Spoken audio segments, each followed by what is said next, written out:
I've had this channel for almost 10 years and this is the first time I've actually made a Fun with Flags video. I should be ashamed of myself. Anyway, you're probably familiar with the Australian national flag and maybe a few state flags, but you're probably not familiar with the ones I'm about to show you. I've looked at hundreds of Australian flags, from state flags to city flags to regional flags to community flags to military flags, in search of the best and most striking flag designs that I doubt you've ever actually seen on a flagpole, and it's a complete shame because some of these are absolutely beautiful. I've also seen a lot of horrible flags along the way. But before I start with number 10, I just want to give a huge honourable mention to the absolutely beautiful flags of many, many of the First Nations communities across Australia. Most of these communities, with no exaggeration, most of these have some of the most well-designed, appropriate, symbolic, connected flags I have ever seen. I would argue that the collection of Australian First Nations community flags is possibly the most beautiful array of flag designs on Earth. I'll die on that hill. These are amazing. But on to my top 10 of Australian flags you've never seen before. Kiama is a beach community on the New South Wales coast, south of Sydney, that's famous for, among other things, the Kiama blowhole, an unfortunately named natural rock formation that sprays water at tourists at fairly regular intervals. Kiama has this remarkably nice flag. All good flags should include some symbolism, and Kiama is no exception. The blue represents the sky and the sea, the Southern Cross connects the Kiama flag with the Australian flag, the white and yellow represent the beach and the white caps of breaking waves, the black represents the region's Aboriginal heritage as well as the basalt cliffs which make up the coastline, the green represents the fertile rolling grasslands further inland. On a whole, it's just a nice design. It's unique, it's recognisable, and it's bold enough to be different while still speaking flag language.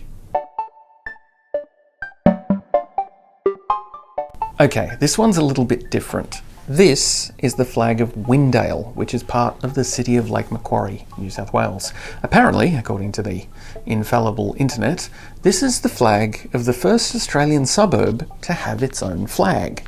But I can't find any real sources to back that up beyond one website. Was it the first? When was it designed? The Australian Aboriginal flag was designed in 1971 and it's incorporated into this flag design, so did no Australian suburb have a flag before 1971?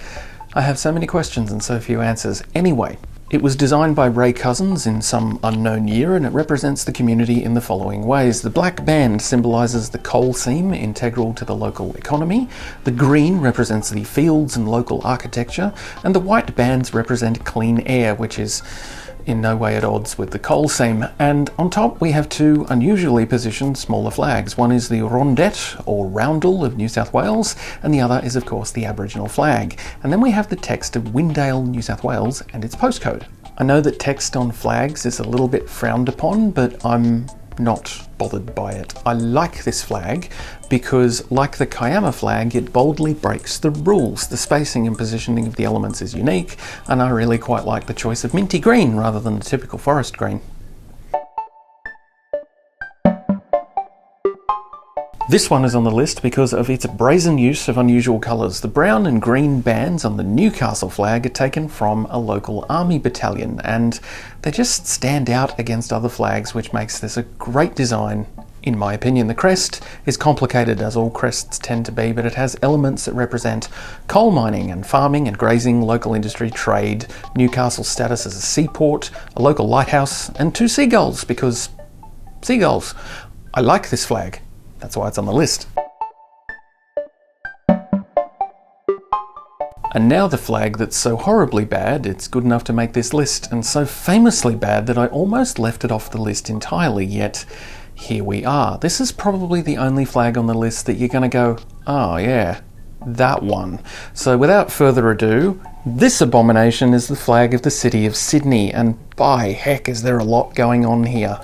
Okay. So this thing is a tri-band flag, not a tricolour flag, because the top band is actually made up of three smaller flags. It's not a band of its own colour. In the top left is the arms of Thomas Townsend, Viscount Sydney. The city was named for him, so Fair enough, I guess. Central is the English naval flag for Captain Arthur Phillip, combined with the coat of arms of James Cook. And in the top right is the arms of Thomas Hughes, the first Lord Mayor of Sydney. Below that row of stuff, we have bands of gold and blue, which don't seem to represent anything specific, but I assume they relate to the ocean and the sky, or the ocean and the sand, or something. And the ship represents Sydney's role as a maritime port. This flag is gross. But it's so gross, it's almost appealing. I actually have a full-size version of this flag because I have no respect for myself, and it's kind of cool.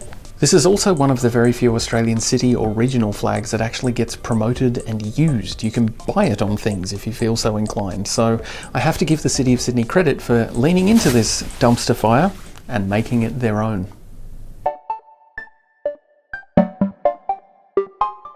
This is the City Council flag of Ipswich in Queensland. It's a quaint old flag design and there's a lot to like about it. Ipswich actually has two flags, the City Council flag and the General Use flag. But the General Use flag is just a corporate logo on a bedsheet and it's objectively terrible as flags go. The coat of arms of Ipswich represents a number of Ipswich's farming prospects, primarily sheep grazing and wool production. It also depicts churches and Ipswich's role as an inland port with paddle steamers. Again, text on a flag, generally not a great idea, but in this case, I think it provides some quaint historical context to the flag design. Curiosity Mine is on Patreon. Patreon is a service that allows you to directly support your favourite creators and allow them to continue making the content that you love. If you enjoy these videos and you think that Curiosity Mine deserves your support, head on over to patreon.com/curiositymine for more information on how you can support this channel directly. If you do, you'll get your name on this list of amazing people who are already supporting the channel. So head to patreon.com/curiositymine or curiositymine.com/patreon. All roads lead to Rome. But for now, let's get back to flags.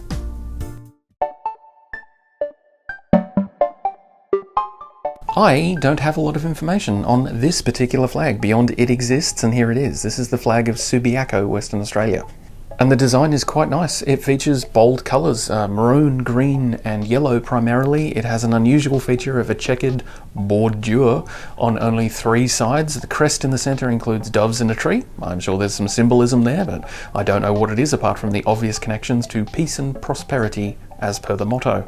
I just like this flag, okay? It pleasantly surprised me. Now, I mentioned at the beginning of this video that the flags of Australia's First Nations communities are incredible, and the next couple of entries that made this list just help to prove my point. The Wadja people are a community of First Nations people from Queensland, and they have this gorgeous flag.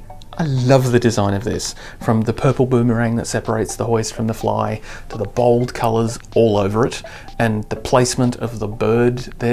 Look, there might be some argument that the coat of arms just adds unnecessary complexity to the design, but honestly, it's all really well balanced and it just looks amazing. I really love the use of purple. It's such a rare colour on flags. And here is another amazing flag from a First Nations community. This one is for the Murdi Paaki Regional Council, which is the representative body for a number of groups of Aboriginal and Torres Strait Islander people in Western New South Wales. This flag was designed by Tony Burton, and it uses the traditional colours of the Aboriginal flag, black, red and gold, with some white. The red and gold represent the rivers and fish, and the white represents good spirit. The design of the chevrons or the arrowheads is intended to look like swimming fish when the flag flies, which is pretty cool.